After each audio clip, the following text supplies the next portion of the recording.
Success limitless, असीम सफलता के अद्भुत नियम। Napoleon Hill. मेरी बात। लगभग 30 साल पहले गुनसालोस नाम के एक युवा पादरी थे, जिन्होंने शिकागो के समाचार पत्रों में ये घोषणा की थी कि आने वाले रविवार को सुबह वो एक व्याख्यान देंगे, जिसका शीर्षक होगा, मेरे पास $1 मिलियन होते तो मैं क्या करता। इस घोषणा की ओर पैकिंग हाउस के अमीर कारोबारी फिलिप डी आर्मर का ध्यान गया और उन्होंने फैसला किया कि वो उपदेश को सुनने जाएंगे। अपने व्याख्यान में डॉक्टर गुनसालोस ने एक भव्य प्रौद्योगिकी शिक्षण संस्थान की तस्वीर सामने रखी, जहां युवकों युवतियों को सैद्धांतिक तरीके से नहीं बल्कि सोचने की क्षमता विकसित कर जीवन में सफलता प्राप्त करने की शिक्षा दी जाएगी, जहां उन्हें करो और सीखो पढ़ाया जाएगा। युवा पादरी ने कहा, यदि मेरे पास $1 मिलियन होते तो मैं ऐसा ही एक स्कूल खोलता। व्याख्यान जब समाप्त हुआ तब मिस्टर आर्मर किनारे के रास्ते से होते हुए मंच तक आए और अपना परिचय देते हुए कहा, नवयुवक, मुझे लगता है कि तुमने जो कुछ कहा उसे कर सकते हो और तुम कल सुबह मेरे दफ्तर आ जाओ तो मैं तुम्हें तुम्हारी जरूरत के लिए $1 मिलियन दे दूंगा। उन लोगों के लिए पूंजी की कमी नहीं होती जो उसके उपयोग के लिए व्यवहारिक योजनाएं बना सकते हैं। यहीं से आर्मर इंस्टीट्यूट ऑफ टेक्नोलॉजी की शुरुआत हुई, जो इस देश के सबसे व्यवहारिक शिक्षण संस्थानों में से एक था। इस संस्थान का जन्म एक युवक की कल्पना से हुआ, जिसके बारे में उस समुदाय के सिवाय और कोई भी नहीं जान पाता, जिसके बीच वो उपदेश दिया करता था। अगर उसमें कल्पना शक्ति और फिलिप डी आर्मर से मिली पूंजी नहीं होती, प्रत्येक बड़ी रेल परियोजना और प्रत्येक सफल वित्तीय संस्थान के साथ ही अगर विशालकाय व्यावसायिक उपक्रम और महान आविष्कार की शुरुआत किसी न किसी एक व्यक्ति की कल्पना से हुई है। F.W. वुलवर्थ ने 5 and 10 सेंट स्टोर की योजना अपनी कल्पना में ही बनाई, जिसके बाद ही उसने वास्तविक रूप लिया और उन्हें कई करोड़ का मालिक बना दिया। थॉमस ए एडिसन ने टेलीफोन और चलचित्र कैमरा बनाया तथा बिजली के बल्ब समेत अनेक उपयोगी आविष्कार किए। ये सब पहले उनकी कल्पना में बने और फिर वास्तव में सामने आए। शिकागो में लगी दुकान में अनेक व्यापारियों की दुकानें जलकर राख हो गईं और वे खाक हुई अपनी दुकानों के नुकसान पर आंसू बहा रहे थे। उनमें से कई ने दूसरे शहरों में जाकर एक नई शुरुआत करने का फैसला किया।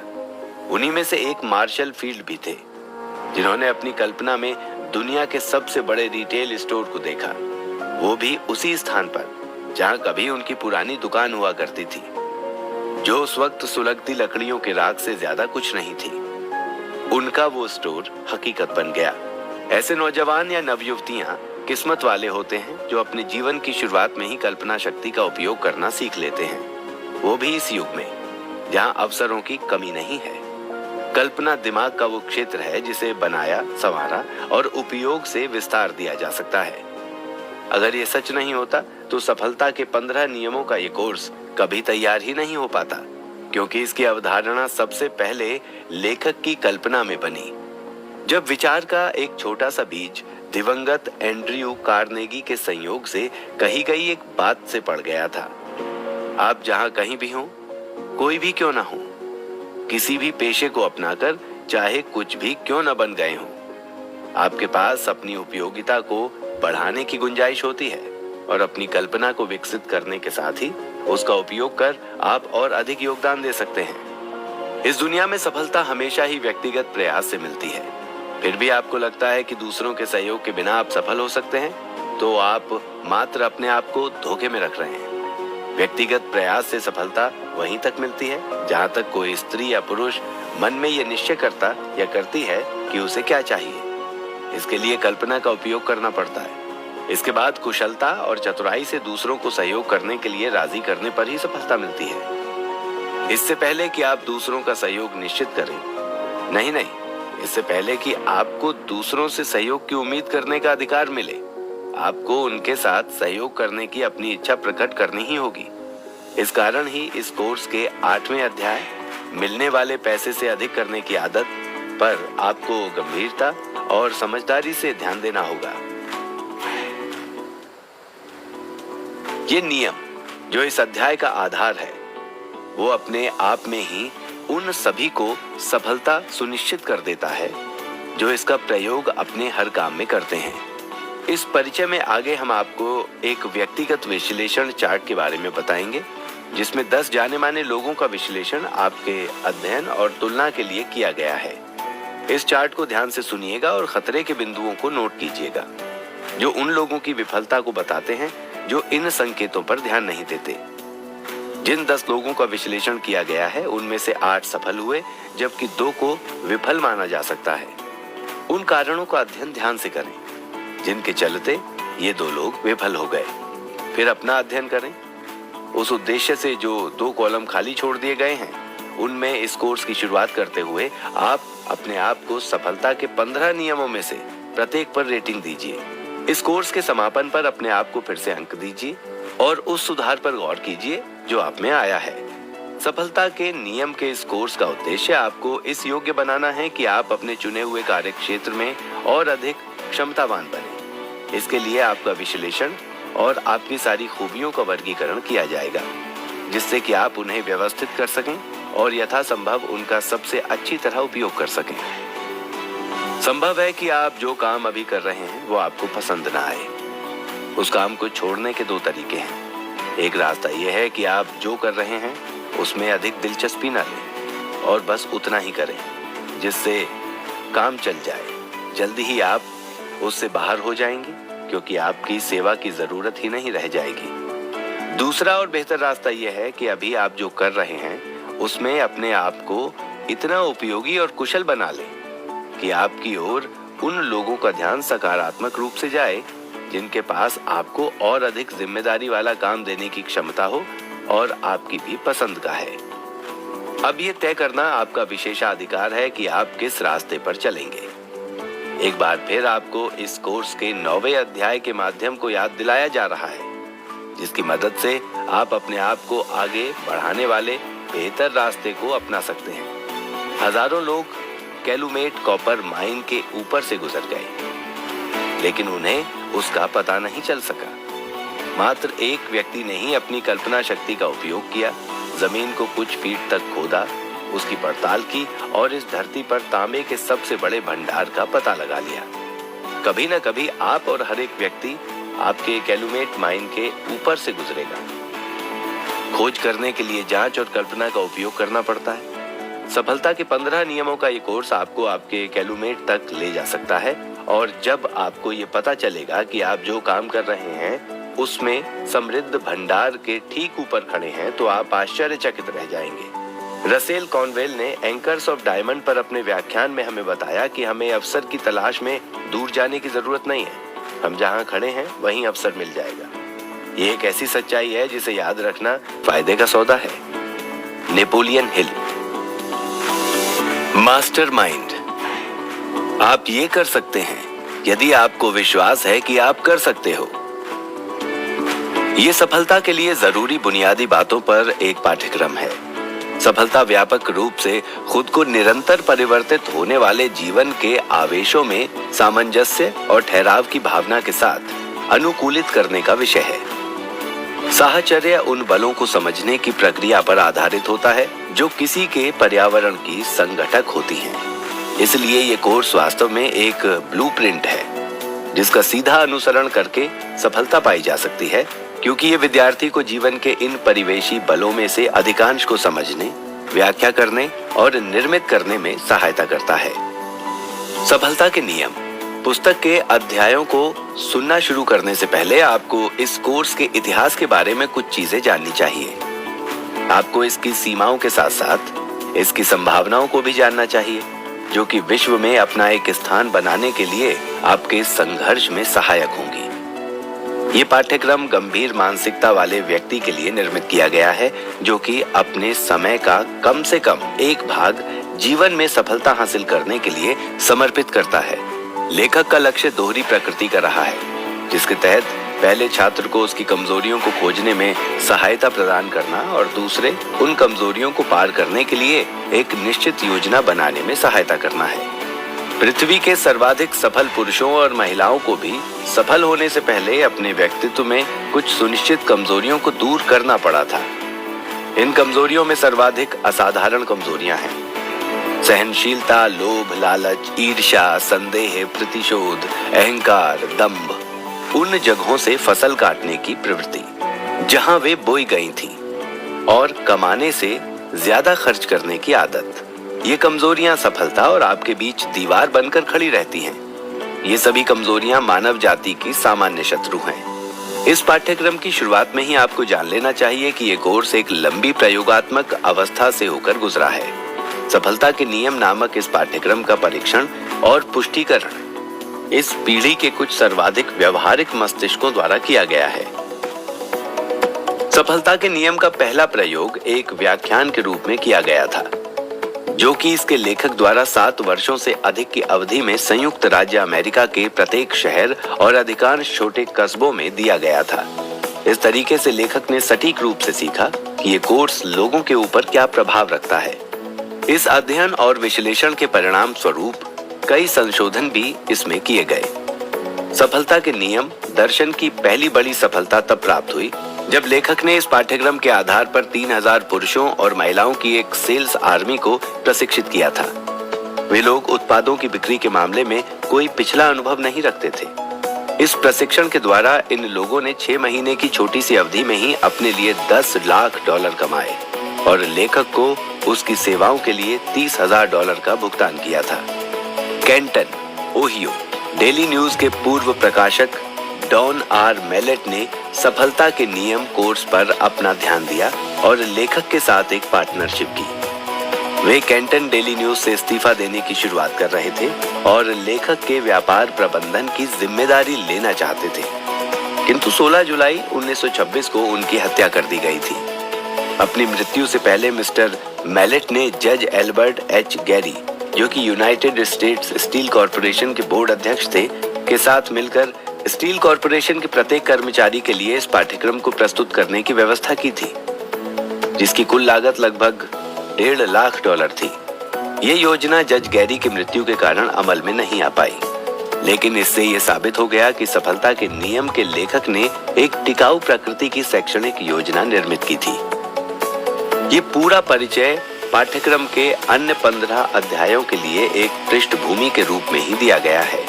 इस परिचय में आपको नए खोजे गए मनोवैज्ञानिक नियम का एक विवरण प्राप्त होगा, जो कि सभी असाधारण निजी उपलब्धियों की आधारशिला होता है। इस नियम को लेखक के द्वारा मास्टरमाइंड नाम दिया गया है, जिसका अर्थ एक ऐसे दिमाग से है जो कि 2 या अधिक लोगों के सामंजस्यपूर्ण सहयोग के द्वारा विकसित होता है और ये 2 लोग किसी भी दिए गए कार्य को पूरा करने के प्रयोजन हेतु आपस में गठजोड़ करते हैं। यदि आप उत्पादों की बिक्री के व्यापार में शामिल हैं, तो आप अपने दैनिक कार्य में मास्टरमाइंड के नियम का लाभकारी परीक्षण कर सकते हैं। 6 या 7 सेल्समैनों का एक समूह इस नियम का प्रभावी उपयोग करके अपनी बिक्री को अविश्वसनीय अनुपातों में बढ़ा सकता है। जीवन बीमा को पृथ्वी पर बिक्री की सबसे कठिन चीज माना जाता है। इस तथ्य के बावजूद प्रूडेंशियल लाइफ इंश्योरेंस कंपनी के लिए काम करने वाले लोगों के एक छोटे से समूह ने मास्टरमाइंड नियम का परीक्षण करने के उद्देश्य से एक छोटा सा मित्रवत समूह बनाया था। इस परीक्षण का नतीजा ये रहा कि समूह के प्रत्येक व्यक्ति ने पहले 3 महीनों में ही इतने अधिक बीमे किए थे, जो कि वे पूरे पिछले वर्ष में भी नहीं कर पाए थे। यही बात जीवन बीमा के अलावा अन्य चीजों की बिक्री तथा दूसरी अधिक भौतिक सेवाओं को प्रदान करने में लगे सेल्समैनों के बाकी समूहों के संबंध में भी कही जा सकती है। एक व्यापार के पीछे उन व्यक्तित्वों का आधार होता है जो कि उस व्यापार की सफलता के उपाय का निर्धारण करते हैं। संयुक्त राज्य अमेरिका के किसी भी बड़े शहर में कोई भी आदमी समान प्रकृति और समान मूल्य की चीजों को कई सारे स्टोरों से खरीद सकता है। फिर भी आप पाएंगे कि एक असाधारण स्टोर हमेशा होता है जो अन्य स्टोरों की तुलना में अधिक व्यापार करता है। इसका कारण यही है कि ऐसे स्टोर के पीछे एक ऐसा व्यक्ति या व्यक्ति समूह होता है जो लोगों के संपर्क में आने वाले व्यक्तित्वों के रूप में खुद को पेश करता है। जीवन बीमा को एक वैज्ञानिक आधार पर इस तरीके से घटाया गया है कि बीमा की लागत में ज्यादा अंतर नहीं होता है और अधिकांश कंपनियों के बीमा की दर लगभग समान ही होती है।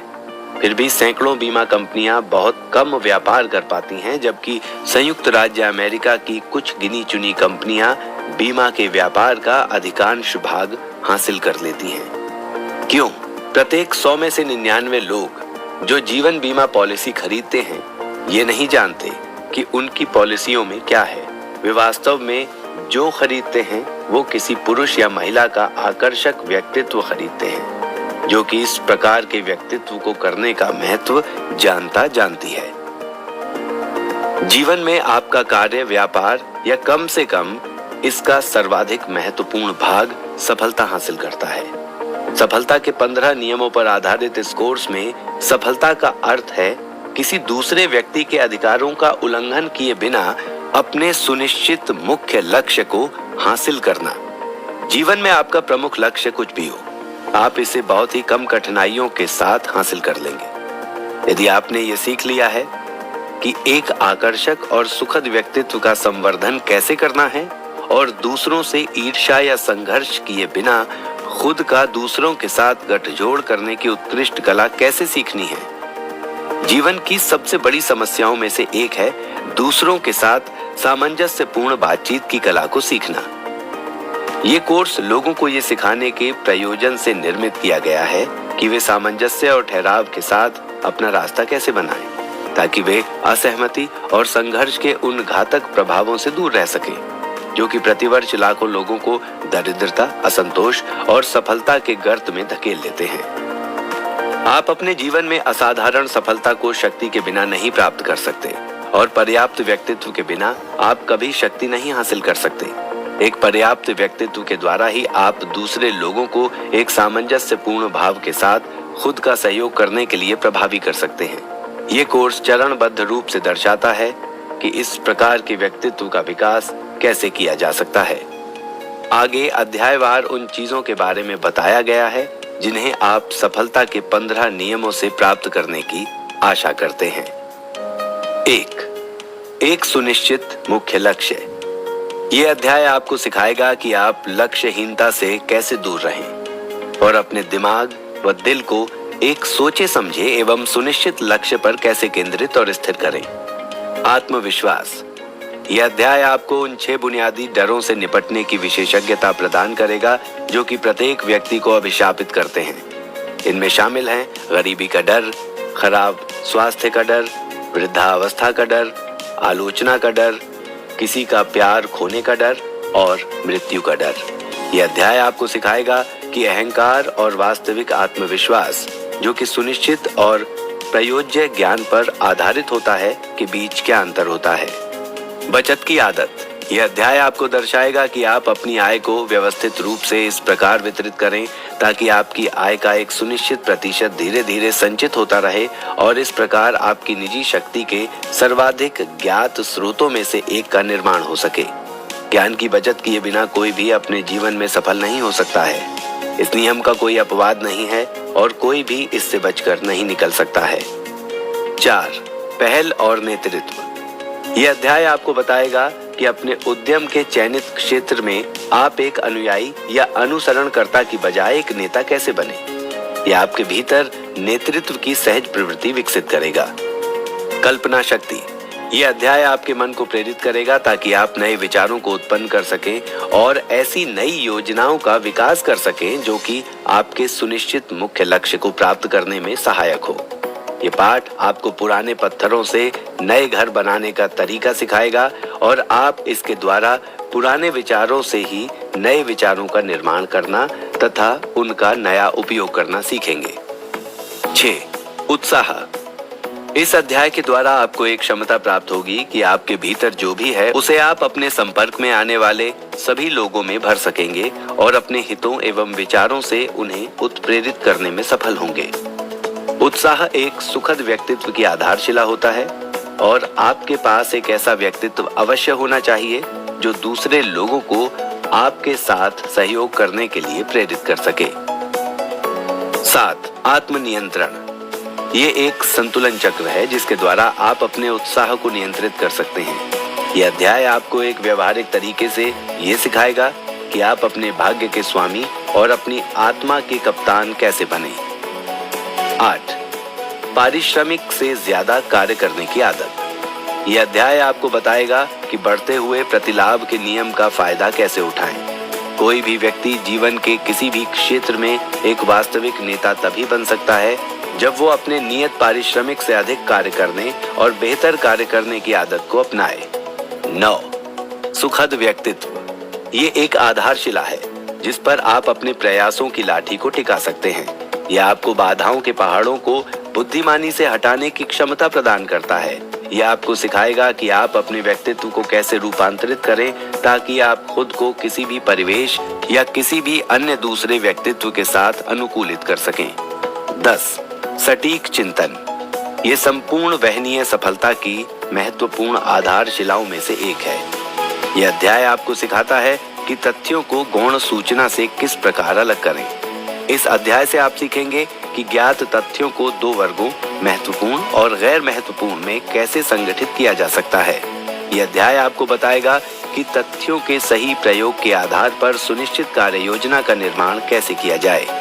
11. एकाग्रता। यह आपको एक समय पर एक ही विषय पर ध्यान केंद्रित करने का तरीका सिखाती है। यह अध्याय आपको सिखाएगा कि आप खुद को दूसरे लोगों के साथ किस प्रकार से जोड़ें ताकि आप उनके संपूर्ण ज्ञान का प्रयोग अपनी योजनाओं और प्रयोजनों के लिए कर सकें।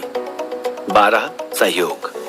यह अध्याय आपको सिखाएगा कि आप इस परिचय और अध्याय 2 में वर्णित मास्टरमाइंड के नियम को कैसे लागू करें। इस अध्याय के द्वारा आप सीखेंगे कि अपने प्रयासों को दूसरे लोगों के प्रयासों के साथ किस प्रकार एक ऐसे तरीके से समन्वित करना है कि संघर्ष, ईर्ष्या, द्वेष, लोभ एवं कलह को मिटाया जा सके। 13. सफलता से लाभार्जन। यह अध्याय आपको सिखाएगा कि आप अपनी पिछली और भविष्य की गलतियों एवं असफलताओं में से किस प्रकार आगे बढ़ने वाले कदमों को टिकाने के लिए आधारशिलाओं का निर्माण करें। यह अध्याय आपको असफलता और अस्थायी हार के बीच अंतर बताएगा, जो कि बहुत ही महत्वपूर्ण अंतर होता है। इस अध्याय के द्वारा आप खुद की और दूसरों की असफलताओं से लाभ उठाने का तरीका सीखेंगे। 14. सहनशीलता। यह अध्ययन आपको बताएगा कि कैसे नस्लीय और धार्मिक पूर्व ग्रहों के विनाशकारी प्रभावों को खुद से दूर रखें। ये पूर्व ग्रह व्यक्ति के दिमाग को जहरीला बना देते हैं और जांच, परीक्षण एवं तर्क के लिए दिमाग के दरवाजे बंद कर देते हैं। यह अध्याय सटीक चिंतन नामक अध्याय का जुड़वां भाई है, क्योंकि सहनशीलता को अपनाए बिना कोई भी सटीक चिंतक नहीं बन सकता है। सहनशीलता ज्ञान की पुस्तक को बंद कर देती है और उसके कवर पर लिख देती है, समाप्त, मैं इसे पूरा सीख चुका हूँ। सहनशीलता के द्वार वे लोग आपके शत्रु बन जाते हैं जिन्हें आपका मित्र होना चाहिए। यह अवसर को नष्ट कर देती है और मन में संदेह, अविश्वास व पूर्व ग्रह भर देती है। 15. सुनहरे नियम का अनुपालन। यह अध्याय आपको सिखाएगा कि मानव आचार के इस महान सार्वभौमिक नियम का प्रयोग एक ऐसे तरीके से किस प्रकार करें कि आप आसानी से किसी भी व्यक्ति या व्यक्ति समूह से साहचर्यपूर्ण सहयोग प्राप्त कर सकें। ये पाठ किसी भी धर्म या पंथवाद से संबंध नहीं रखता है और न ही इस पाठ्यक्रम का कोई और अध्याय किसी धार्मिक मत के प्रति झुकाव रखता है। जब आप 15 से 30 सप्ताह की अवधि के भीतर इन 15 नियमों में महारत हासिल कर लेंगे, तब आप ऐसी पर्याप्त व्यक्तिगत शक्ति विकसित करने के लिए तैयार हो जाएंगे जो कि आपके सुनिश्चित मुख्य लक्ष्य की प्राप्ति को सहज संभव बना देगी। आपको इन नियमों को उन लोगों को भी सिखाना शुरू कर देना चाहिए जिनमें आप सर्वाधिक रुचि रखते हैं। आप अपनी युवा संतानों के मन में सफलता के इन 15 नियमों को इस प्रकार से स्थिर कर सकते हैं कि ये शिक्षण उनके पूरे जीवन प्रवाह को परिवर्तित कर देगा। मानवीय प्रयास के 3 मूलभूत उद्देश्यों में से एक है शक्ति। शक्ति की 2 श्रेणियां हैं। शक्ति की एक श्रेणी प्राकृतिक भौतिक नियमों के समन्वय द्वारा विकसित होती है और इसकी दूसरी श्रेणी ज्ञान को संगठित व वर्गीकृत करके विकसित की जाती है। संगठित ज्ञान के द्वारा विकसित होने वाली शक्ति अधिक महत्वपूर्ण होती है, क्योंकि यह व्यक्ति को एक ऐसा औजार प्राप्त करती है जिसके द्वारा वो शक्ति के दूसरे रूप का रूपांतरण, पुनः निर्देशन और कुछ सीमा तक दोहन एवं उपयोग कर सकता है। ज्ञान एकत्रित करने की दो प्रमुख विधियां हैं। एक विधि के अंतर्गत दूसरे लोगों द्वारा संगठित तथ्यों का अध्ययन, वर्गीकरण और आत्मसातीकरण किया जाता है, जबकि दूसरी विधि के द्वारा ही तथ्यों को एकत्र, संगठित और वर्गीकृत किया जाता है। दूसरी विधि को सामान्यतः निजी अनुभव कहा जाता है। इस अध्याय का सरोकार मुख्य रूप से उन तथ्यों और आंकड़ों का अध्ययन करने के तरीकों व साधनों से है जिन्हें दूसरे लोगों द्वारा इकट्ठा और वर्गीकृत किया गया है। सभ्यता के रूप में ज्ञान उन्नति की अवस्था वास्तव में मानव जाति द्वारा संचित ज्ञान का मापन ही है। यह ज्ञान दो श्रेणियों में मौजूद है, मानसिक और भौतिक। अध्ययन, विश्लेषण और सटीक मापन के द्वारा मानव ने ब्रह्मांड के उस भौतिक पक्ष की विशालता को खोजा है जो कि उपग्रहों, सूर्यों और तारों के द्वारा दर्शाया जाता है। इनमें से कुछ तो हमारी पृथ्वी के लाखों गुना बड़े आकार के हैं। दूसरी ओर मानव के उन भौतिक रूपों की सूक्ष्मता को भी खोजा है जो कि ब्रह्मांड का संगठन करते हैं। इनमें 8 विषम भौतिक तत्वों से लेकर अणु, परमाणु और सबसे छोटे कण इलेक्ट्रॉन तक शामिल हैं। एक इलेक्ट्रॉन को देखा नहीं जा सकता है, लेकिन ये एक सकारात्मक या नकारात्मक बल का एक केंद्र होता है। इलेक्ट्रॉन भौतिक प्रकृति की प्रत्येक चीज का आरंभ है।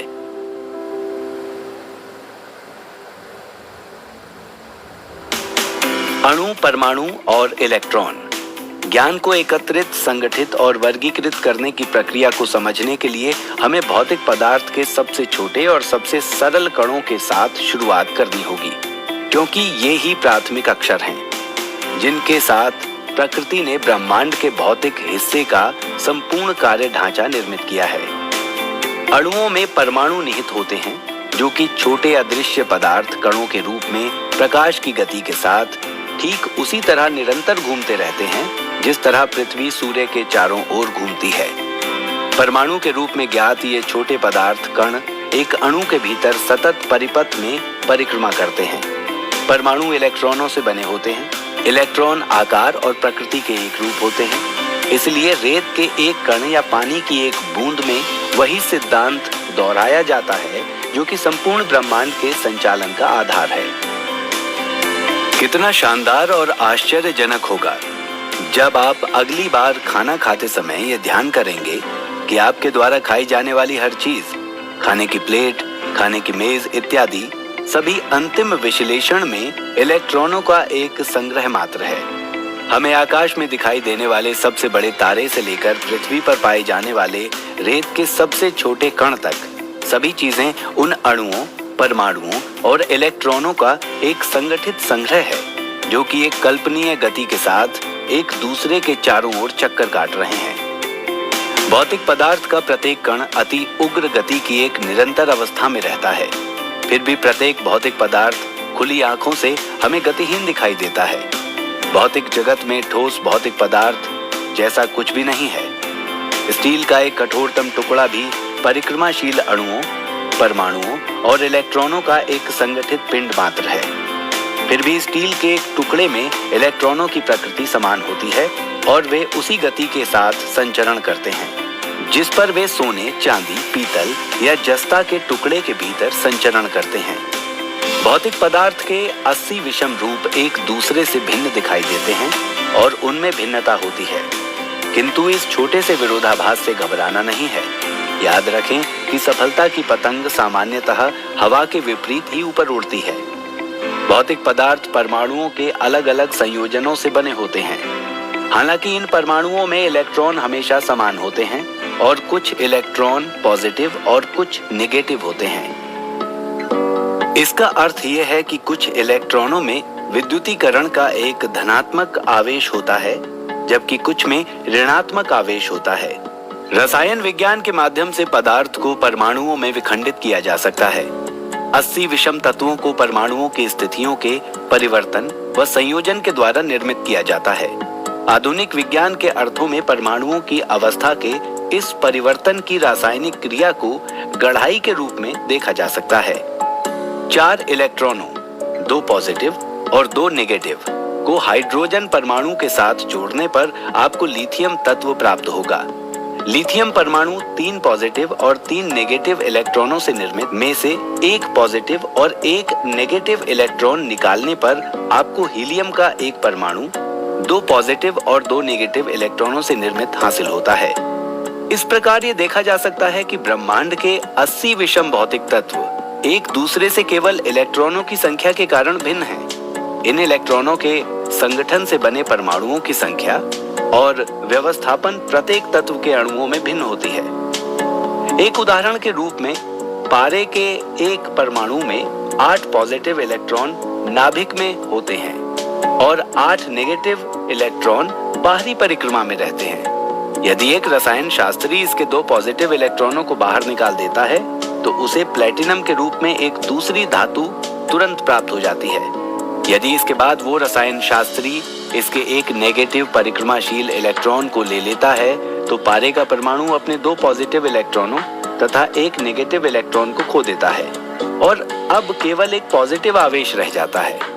अब इसलिए इसके नाभिक में 79 धनात्मक आवेश और 79 परिक्रमाशील ऋणात्मक इलेक्ट्रॉन बचे रह जाएंगे और एक नई धातु सोने यानी स्वर्ण का निर्माण होगा।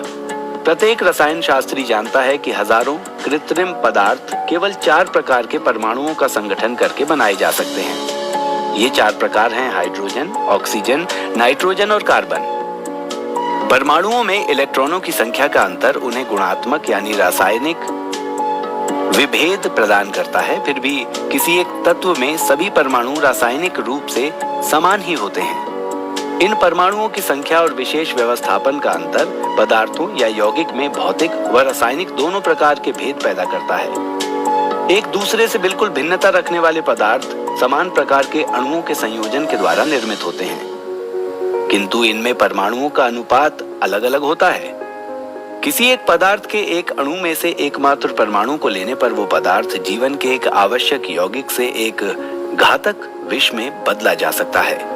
फास्फोरस एक तत्व है जिसमें एक ही प्रकार के परमाणु होते हैं, किंतु कुछ फास्फोरस लाल होते हैं और कुछ पीले। इस अंतर का कारण फास्फोरस के संगठक अणुओं में परमाणुओं के विशेष वितरण में मौजूद भिन्नता होती है।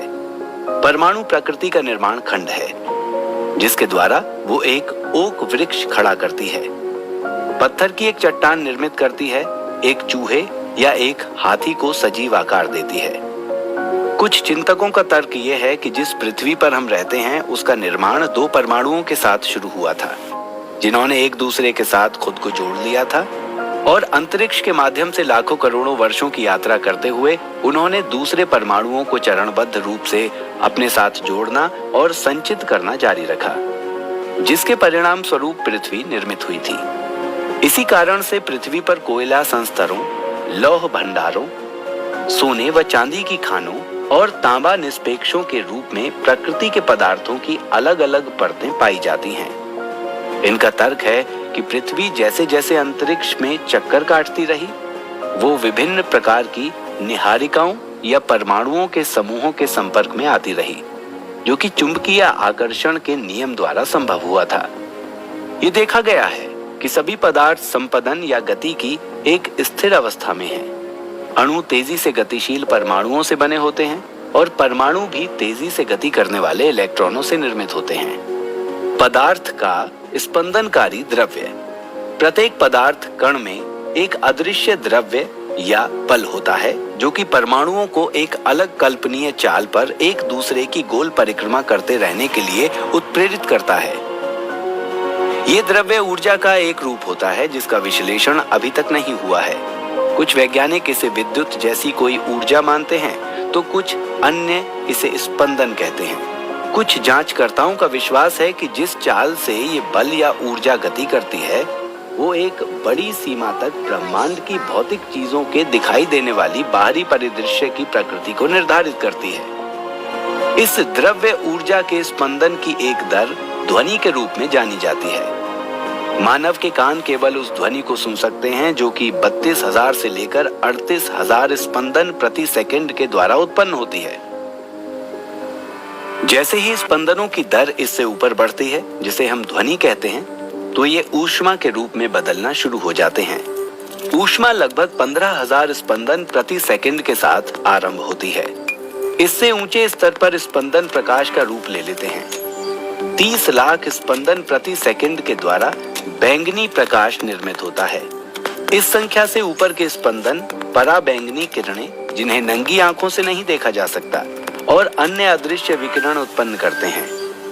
स्पंदन का इससे भी ऊंचा स्तर होता है और वर्तमान समय में कोई भी नहीं जानता कि स्पंदनों का वो सबसे ऊंचा स्तर कौन सा है जो मानव को सोचने की शक्ति प्रदान करता है। लेखक का विश्वास है कि सभी स्पंदनों का द्रव्य भाग अपनी प्रकृति में सार्वभौमिक है और ध्वनि का द्रव्य भाग प्रकाश के द्रव्य भाग के समान ही है। प्रकाश और ध्वनि के बीच प्रभाव में केवल स्पंदन की चाल का अंतर होता है। इसी प्रकार विचार का द्रव्य भाग भी ध्वनि, ऊष्मा और प्रकाश के द्रव्य भागों के समान होगा।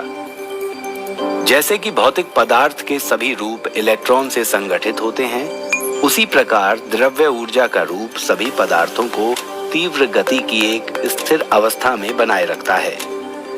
वायु और ईथर, सूर्य, चंद्रमा, ग्रहों और अन्य तारों के बीच खाली स्थान में ईथर के रूप में ज्ञात ऊर्जा भरी रहती है।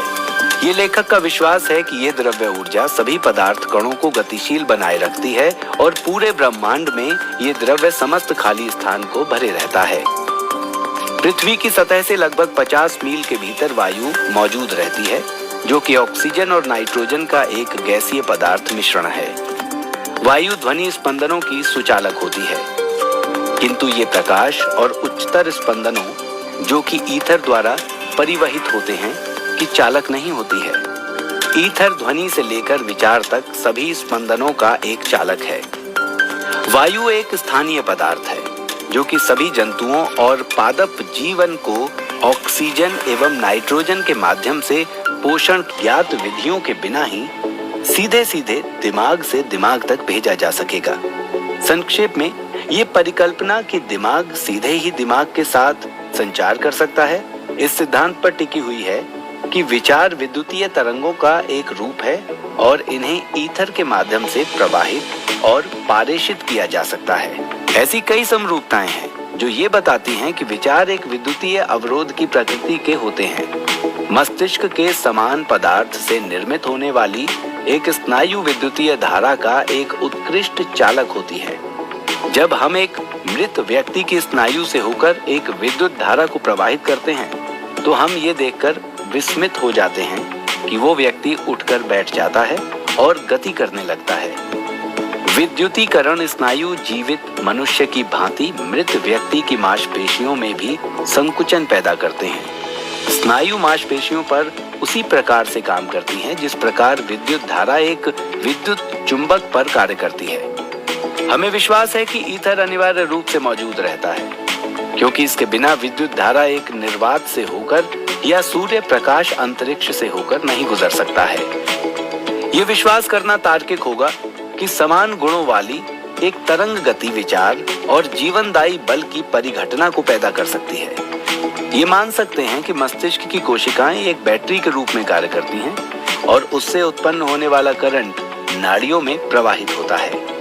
प्रत्येक दिमाग एक प्रसारण यानी ब्रॉडकास्टिंग और अभिग्राही रिसीविंग स्टेशन दोनों होता है।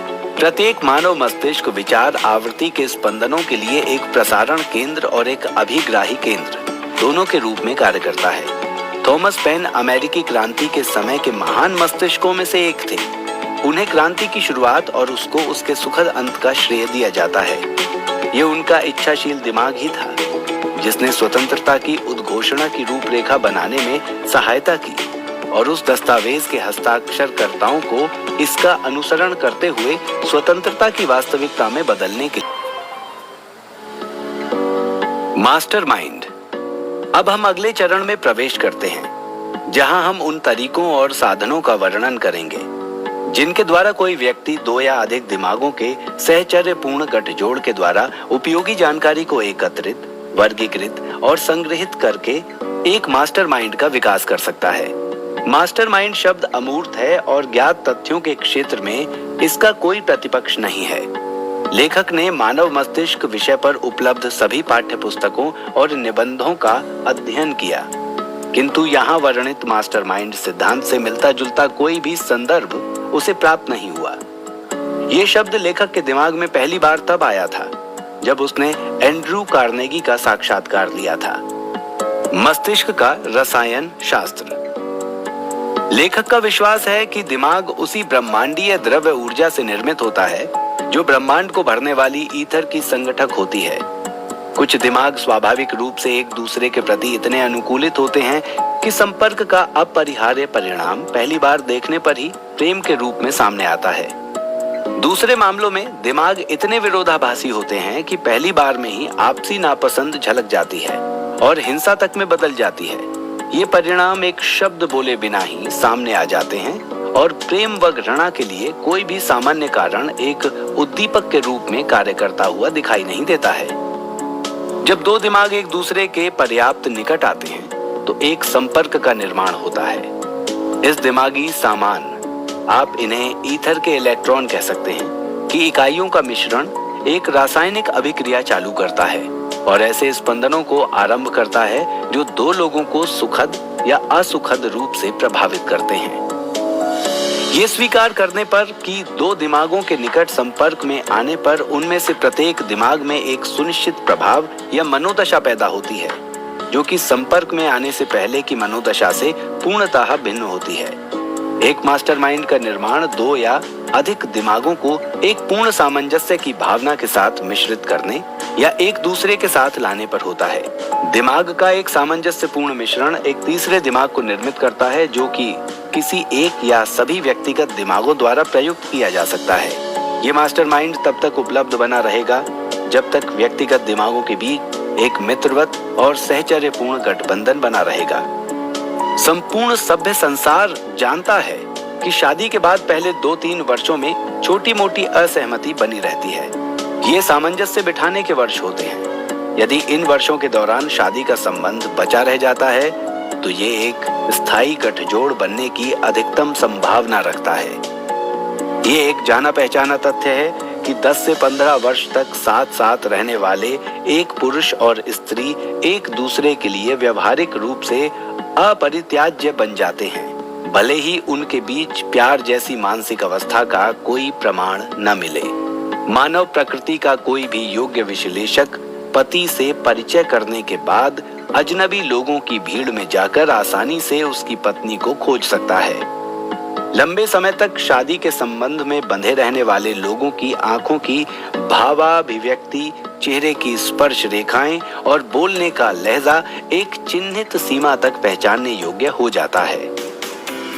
यही सीमा चिन्ह मानव मस्तिष्क की गुण धर्मिता के प्रभावों को पहचानने में काम आता है। कोई भी अनुभवी सार्वजनिक वक्ता तेजी से उस तरीके की व्याख्या कर सकता है जिसमें उसके वक्तव्यों को उसके श्रोताओं ने ग्रहण किया है। 1000 श्रोताओं में से उस एक श्रोता को वक्ता के द्वारा आसानी से पहचाना जा सकता है जिसका दिमाग वक्ता के दिमाग का विरोधी है। सभी मास्टर सेल्समैन उस क्षण को जानते हैं जब बातचीत बंद करने के मनोवैज्ञानिक समय का आगमन होता है। ऐसा करने के लिए उन्हें संभावित खरीदार नहीं कहता है, बल्कि वे उसके मन की व्याख्या करके जान लेते हैं कि उसके मन में क्या चल रहा है। प्रत्येक योग्य सेल्समैन जानता है कि अधिकांश खरीदारों की आदत होती है कि वे एक बिक्री के चरम तक अपनी नकारात्मक मानसिकता को दर्शाते हैं। प्रत्येक योग्य वकील अपने भीतर एक छठी इंद्रिय विकसित कर लेता है जिसके द्वारा वो चालाक गवाहों के बनावटी एवं चयनित शब्दों को पकड़ने और उनकी सही व्याख्या करने में सक्षम हो जाता है। प्रत्येक दिमाग को एक विद्युतीय क्षेत्र के रूप में देखा जा सकता है। इस क्षेत्र की प्रकृति भिन्न होती है जो कि इसके पीछे काम करने वाले दिमाग की मनोवृत्ति और उस दिमाग की रासायनिक प्रकृति पर निर्भर करती है। इस लेखक का विश्वास है कि किसी भी दिमाग के रसायन शास्त्र की सामान्य या वास्तविक अवस्था उसकी शारीरिक आनुवंशिका के साथ साथ उन विचारों की प्रकृति का भी परिणाम होती है जो उस दिमाग को अधिक प्रभावित करते हैं। अब हम मास्टरमाइंड की परिभाषा की ओर वापस लौटते हैं। एक ऐसा दिमाग जो एक पूर्ण साहचर्य की भावना के साथ दो या अधिक दिमागों के मिश्रण और समन्वय से विकसित होता है। आप देख सकते हैं कि साहचर्य शब्द को यहाँ कितना अधिक महत्व दिया गया है। प्रत्येक सेल्स मैनेजर, प्रत्येक सैन्य कमांडर और प्रत्येक नेता सफलता प्राप्त करने में सामान्य समझ और सहयोग की भावना की अनिवार्यता को समझता है। ये साहचर्य या सामंजस्य की भावना अनुशासन के द्वारा हासिल होती है। ये अनुशासन स्वैच्छिक या बाध्यकारी हो सकता है, किंतु ये दो या अधिक दिमागों को एक मास्टर माइंड में बदल देता है। इसका अर्थ यह है कि इन अलग अलग दिमागों के रसायन शास्त्र या गुण धर्म को एक ऐसे तरीके से संशोधित किया जाता है कि ये दिमाग एक दिमाग के रूप में कार्य करने लगते हैं। प्रत्येक नेतृत्वकर्ता के पास अपने अनुयायियों के दिमागों को समन्वित करने का अपना खुद का तरीका होता है। कोई इसके लिए बल का प्रयोग करता है तो दूसरा अनुसरण का प्रयोग करता है। कोई दंड का भय दिखाता है तो कोई पुरस्कार के द्वारा प्रेरित करता है। नेपोलियन चुंबकीय प्रकार के एक मस्तिष्क का स्वामी था, जो कि अपने संपर्क में आने वाले सभी दिमागों को आकर्षित कर लेता था। नेपोलियन के सैनिक मौत की सुनिश्चित संभावना में भी बेहिचक उसका अनुसरण करते थे। मानव मस्तिष्क की तुलना एक विद्युत बैटरी से की जा सकती है, जो कि खर्च किए जाने पर अपने स्वामी को निराश, निरुत्साहित और सुस्त महसूस कराती है। इस खाली अवस्था में मानव मस्तिष्क को फिर से रिचार्ज करना जरूरी होता है। महान नेता इस रिचार्जिंग की प्रक्रिया की अनिवार्यता को समझते हैं और वे जानते हैं कि इस परिणाम को कैसे पूर्ण करना है। यही जानकारी वो मुख्य विशेषता है जो एक नेता को एक अनुयायी से अलग करती है।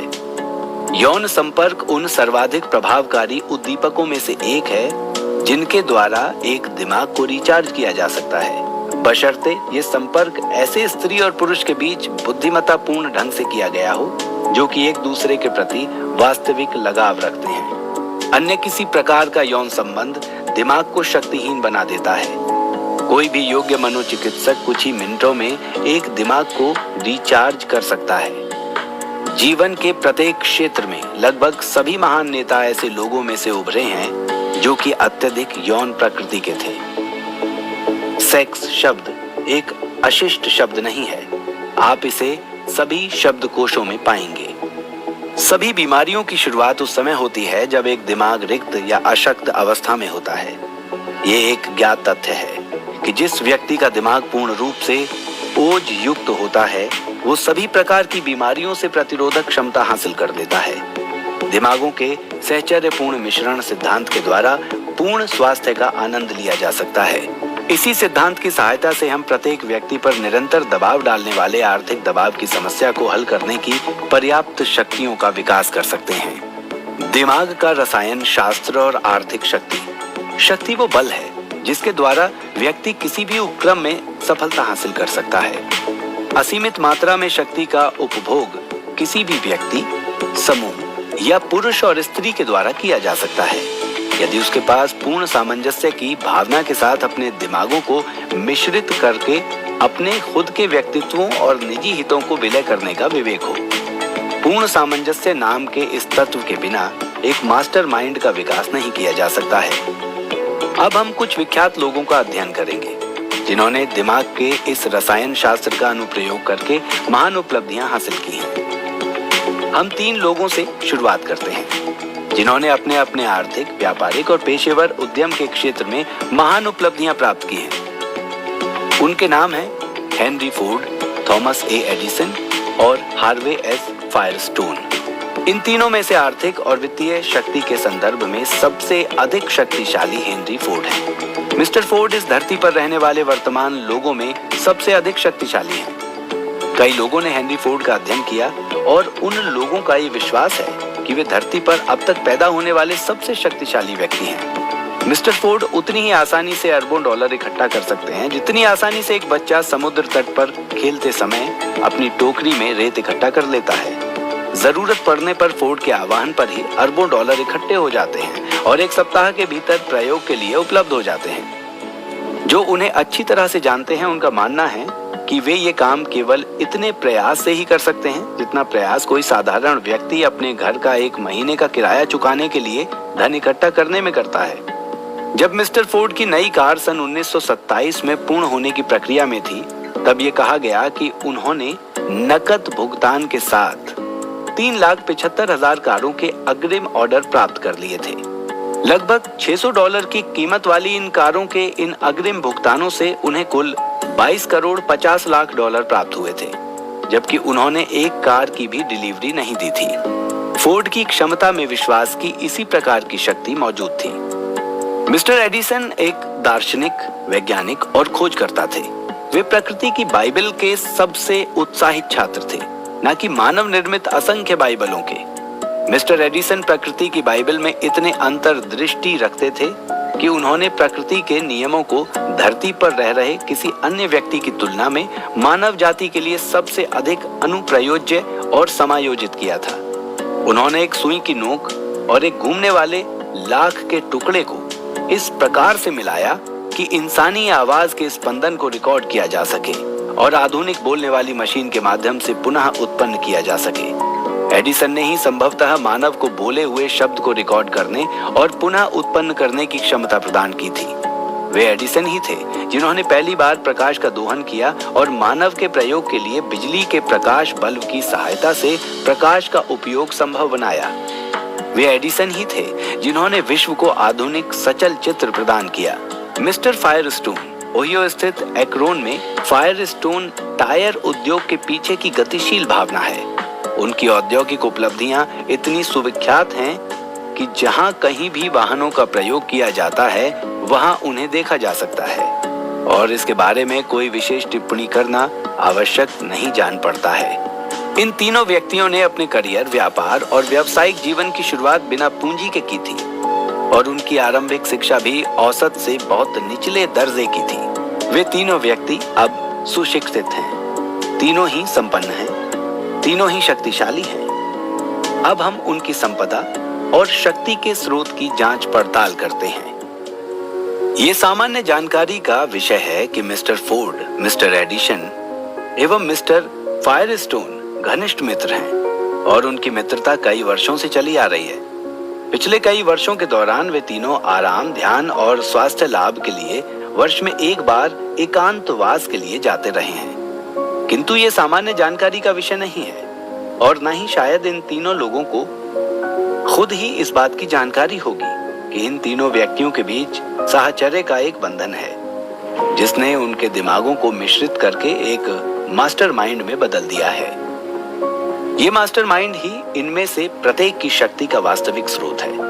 ये मास्टरमाइंड फोर्ड, एडिसन और फायरस्टोन के अलग अलग दिमागों के समन्वय से विकसित हुआ है और इसी दिमाग ने इन तीनों लोगों को उन शक्ति स्रोतों और ज्ञान के स्रोतों तक पहुंचाने की क्षमता प्रदान की है जिनसे अधिकांश लोग परिचित भी नहीं हो पाते हैं। एडिसन, फोर्ड और फायरस्टोन की उपलब्धियां धोखाधड़ी, कपट, चमत्कार या अप्राकृतिक नियम के किसी अन्य रूप पर आधारित नहीं है। उन्होंने उन प्राकृतिक नियमों के साथ मिलकर कार्य किया जिनके अधिकांश भाग से सभी अर्थशास्त्री और अग्रणी वैज्ञानिक अच्छी तरह से परिचित होते हैं। एक मास्टरमाइंड का निर्माण किसी भी ऐसे व्यक्ति समूह द्वारा किया जा सकता है जिसमें अलग अलग व्यक्ति अपने दिमागों को एक पूर्ण सामंजस्य की भावना के साथ समन्वित कर लेते हैं। इस समूह में 2 से अधिक कितने भी लोग शामिल हो सकते हैं। 6 या 7 दिमागों के मिश्रण से बनने वाला मास्टरमाइंड सबसे बेहतर परिणाम दे सकता है। ये बताया जाता है कि जीसस क्राइस्ट ने दिमाग की केमिस्ट्री के सिद्धांत का प्रयोग करना सीख लिया था। उनकी चमत्कारिक उपलब्धियां उस शक्ति के द्वारा संभव हुई थी जिसे उन्होंने अपने 12 शिष्यों के दिमागों का मिश्रण करके विकसित किया था। ये संकेत दिया गया है कि जब एक सदस्य जुडास एस्केरियट ने मास्टरमाइंड में आस्था को तोड़ दिया तो ये मास्टरमाइंड ही विखंडित हो गया था और जीसस को अपने जीवन की सबसे बड़ी विपत्तियों का सामना करना पड़ा था।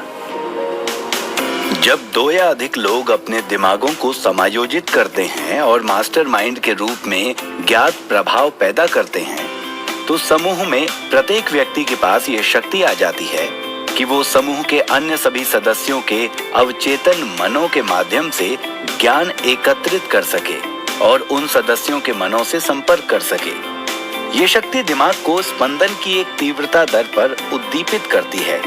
ये एक अधिक जीवंत कल्पना और एक ऐसी चेतना के रूप में खुद को प्रकट करती है जिसे हम छठी इंद्रिय का बोध कहते हैं। इस बोध के द्वारा मन में नए नए विचार कौंधते हैं। ये विचार व्यक्ति के मन को अधिक प्रभावित करने वाले विषय की प्रकृति और रूप का अधिग्रहण कर लेते हैं मास्टरमाइंड के रूप में यहाँ वर्णित दिमागी मिश्रण की इस प्रक्रिया को एक ऐसी क्रिया के साथ जोड़ा जा सकता है जिसमें कई इलेक्ट्रॉनिक बैटरियों को एक ट्रांसमिशन तार के साथ जोड़ा जाता है और इसके द्वारा उस तार में बिजली प्रवाहित की जाती है। प्रत्येक बैटरी अपने द्वारा धारित ऊर्जा की मात्रा के अनुसार उस तार में गुजरने वाली बिजली की शक्ति को बढ़ाती चली जाती है। दिमागी रसायन शास्त्र के सिद्धांत के माध्यम से प्रत्येक दिमाग समूह के अन्य सभी दिमागों को तब तक उद्दीपित करता है जब तक कि मानसिक ऊर्जा इतनी व्यापक नहीं हो जाती कि वो ईथर के रूप में ज्ञात ब्रह्मांडीय ऊर्जा के साथ जुड़ न जाए और इसके बाद ये संपूर्ण ब्रह्मांड के प्रत्येक परमाणु को स्पर्श करने लगती है। मास्टरमाइंड कई अलग अलग दिमागों से बनता है और इन दिमागों को इस प्रकार से मिश्रित किया जाता है कि वे एक शक्तिशाली स्पंदनकारी ऊर्जा पैदा करते हैं। मास्टरमाइंड एक रेडियो ब्रॉडकास्टिंग स्टेशन की तरह कार्य करता है। प्रत्येक सार्वजनिक वक्ता दिमाग के इस रसायन शास्त्र के प्रभाव को महसूस करता है, क्योंकि ये एक ज्ञात तथ्य है कि एक श्रोता समूह के अलग अलग दिमाग जब वक्ता के साथ तारतम्य बना लेते हैं तब वक्ता के दिमाग में एक उल्लेखनीय उत्साहवर्धन होता है और उसकी वाक शैली अपने चरम पर पहुंच जाती है, जिसे महसूस करके वो बाकी लोगों को प्रभावित करने के साथ साथ खुद भी विस्मित हो जाता है।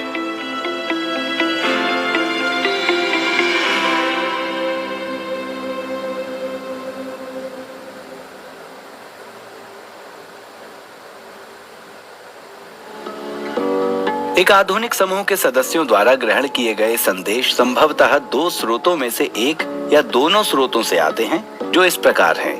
पहला स्रोत समूह के कुछ सदस्यों के अवचेतन मन के विशाल भंडार से, या दूसरा स्रोत ईथर के ब्रह्मांडीय भंडार से, जिसमें सभी विचार स्पंदन से परिरक्षित होते हैं। सभी तथाकथित मेधावी लोगों ने अपनी प्रतिष्ठा केवल संयोग से प्राप्त नहीं की थी, बल्कि उन्होंने अन्य दिमागों के साथ गठजोड़ बनाए थे, जिससे उन्हें ये क्षमता प्राप्त हुई कि वे अपने खुद के मानसिक स्पंदनों को तीव्र कर सकें। ये तीव्र स्पंदन उन्हें ब्रह्मांड के ईथर में अभिलेखित और संचित ज्ञान के विशाल मंदिर तक पहुंचा देते हैं। इस लेखक के द्वारा एकत्रित तथ्यों के आधार पर यह कहा जा सकता है कि सभी महान प्रतिभाशाली लोग यौन ऊर्जा से ओतप्रोत थे। यौन संपर्क दिमाग का सबसे बड़ा उद्दीपक है और ये तथ्य यहाँ वर्णित किए गए